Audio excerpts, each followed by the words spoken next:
निवडणुकीच्या दरम्यान फेडरेशनने संधीचा फायदा आणि एकनाथ शिंदे गटाचे आणि खासदार नरेश म्हस्केच्या गटाचे आमचे आर डी देशमुख लालघोटेपणा करत की आपल्या फेडरेशनचा खर्च न करता खाजगी सोसायटीमधील कॉन्क्रिटिंगकरण करण्याचं इलेक्शनच्या धर्तीवर म्हणजे 100% मतदान जवळजवळ 5,000 मतदान आहे. 10,000 फ्लॅट 2,500 फ्लॅट आहेत. 5,000 मतदान आहे. तर 100% मतदान कसं मिळेल शिवसेनेला ह्या धर्तीतून इथे फुकटामध्ये कॉन्क्रीट काम करून देण्याचं ठरलं आहे. बाजूला वेदांत केलं, तिकडे बाजूला रुनवाल केलं. अशा प्रकारचं एक आमिष दाखवून की हे काम महापालिका करत आहे, हे काम महापालिकेच्या निधीतून करत आहे असं आमिष दाखवलं. परंतु मी संपूर्ण ह्या कामाची माहिती काढली. ॲज अ कार्यकारी अभियंता राहिलेलो आहे सेवेत, त्यामुळे सर्व इत्थंभूत सरकारी यंत्रणेची माहिती आहे. या सरकारी यंत्रणेची माहिती घेता असं समजलं की ह्या कामाला कुठल्याही प्रकारचा निधी नाही, ना आमदार निधी नाही, ना खासदार निधी नाही आहे आणि कुठला नगरसेवक निधी नाही. कारण नगरसेवक हे बरखास्त आहेत. 5 वर्ष 2022मध्ये महापालिका बरखास्त झाली. ना नगरसेवक आहेत, ना आमदार आहेत, ना खासदार आहे. आमदार खासदार आले तरी शासन निधी अंतर्गत पण हे काम चालू नाही आहे. महापालिका आमदार खासदार निधीतून पण हे काम चालू नाही आणि महानगरपालिकेतर्फे तर बिलकुल नाही. मग ह्या कामाच्या जबाबदारी म्हणजे निश्चिती कोणाची आहे? मी सर्व कार्यकारी अभियंत्यांकडे माहिती घेतली.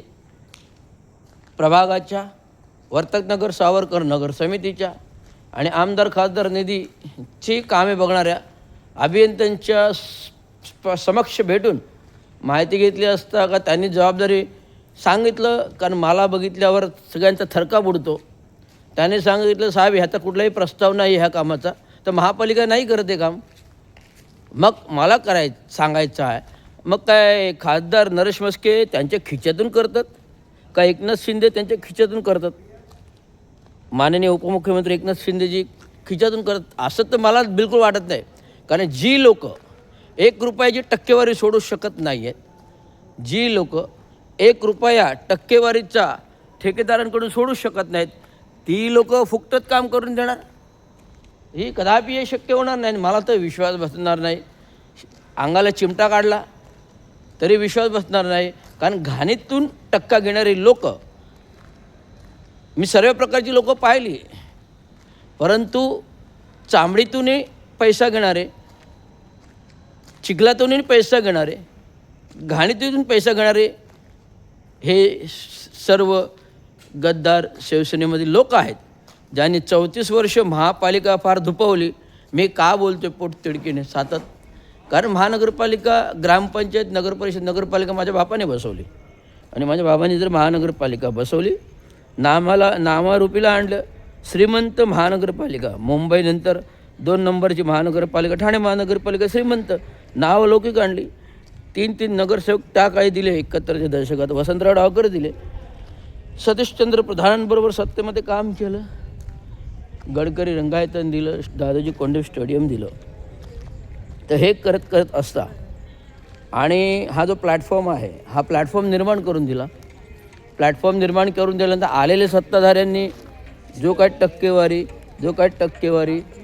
टक्केवारीने खोऱ्याने पैसे खेचायचं काम केलं. खोऱ्याने दिसली बिल्डिंग तोड, बनव प्रस्ताव. दिसली सरकारी बिल्डिंग तोड, बनव प्रस्ताव. दिसली सरकारी बिल्डिंग तोड, बनव प्रस्ताव.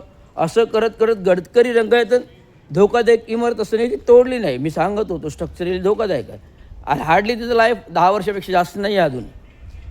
कारण की 47-48 वर्ष झाली, अजून 10 वर्ष तर मॅक्झिमम 10 काय 25 वर्ष लाईफ काढेल. तदनंतर तर तोडून बांधावीच लागेल ना. आता शिवाजी मैदान, शिवाजी टॉवर, नंतर कालांतर धर्मवीर नाव दिलं. त्याचे चंद्रशेखर साहेबांनी बांधून हार्डली 25 ते 28 वर्ष झाली असेल, परंतु धोकादायक नसताना धोकादायक ठरवलं गेलं, प्रस्ताव बनवला, विशेष शासन निधीनंतर बनवला, म्हणजे 30 करोड रुपये गडकरी रंगायतन, 60 कोटी रुपये शिवाजी मैदान टॉवर आणि 1000 कोटीचं महानगरपालिका नव्याचं भवन, अशा प्रकारचं महापालिका नवं भवन रेमंड सिंगालनीच्या अम्युनिटी स्पेस भूखंडावर. अरे जर अम्युनिटी स्पेस भूखंड आहे तर त्या विकासकाकडून बांधून घ्यायचं ना. 1000 कोटी महानगरपालिकेचे का खर्च करत आहे? जर महानगरपालिका 1000 कोटी जर बचत झाली असते तर तेवढेच जे सेवानिवृत्त कर्मचारी झाले आहेत, लोकांचे थकीत वेतन आहेत, 7वा वेतन आहे, आता 26मध्ये 8वा वेतन येतो आहे, तर 7वा वेतनाचं अजून देणेकरी लागेबांधे दिलेले नाही आहे. त्यामुळे मी जे काही इतिहास सांगतो आहे हे अशा प्रकारचं बिनमंजुरीचं काम खाजगीकरित्या होत असेल तर आमचं काही हरकत नाही, आम्हाला फुकट दिसत असेल तर हरकत, पण का दुसरं कोणी काम का करतो इथे फुकटामध्ये? कोणी सांगितलं करायला? आणि फेडरेशनवाले का मालक झाले का? फेडरेशनवाले का मालक झाले का? कोणी का असे ना, मी सांगतो आहे जिथे नियमाने काम व्हायला पाहिजे नियमाने व्हायला पाहिजे. कारण की मी का बोलतो आहे, या फेडरेशनवाल्यांनी माझे बिल, स्ट्रक्चरल ऑडिटचं बिल 10 लाखाचं दिलेलं नाही आहे. 10 लाख रुपयाचं बिल झालं, गेल्या 2 वर्ष 5,95,000 रुपये फी आहे स्ट्रक्चरल ऑडिटची. ती न दिल्यामुळे गेले 1.5 वर्ष रखडलेलं आहे आणि 1.5 वर्षात आता ही फी झाली 10 लाख, म्हणजे 10 ते 11 लाख, 10-10.5 लाख झाली. ती अजून दिलेली नाही आणि महानगरपालिकेकडून अचानक हे काम करून घेतलं जात आहे. तर महानगरपालिकेने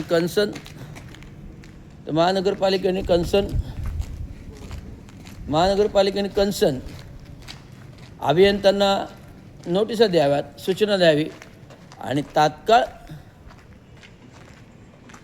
विचारणा करावी, कारण दाखवा की हे काम कोण करतं आहे. एवढंच माझं सांगणं. धन्यवाद. जय हिंद, जय महाराष्ट्र, जय हिंद, जय भारत.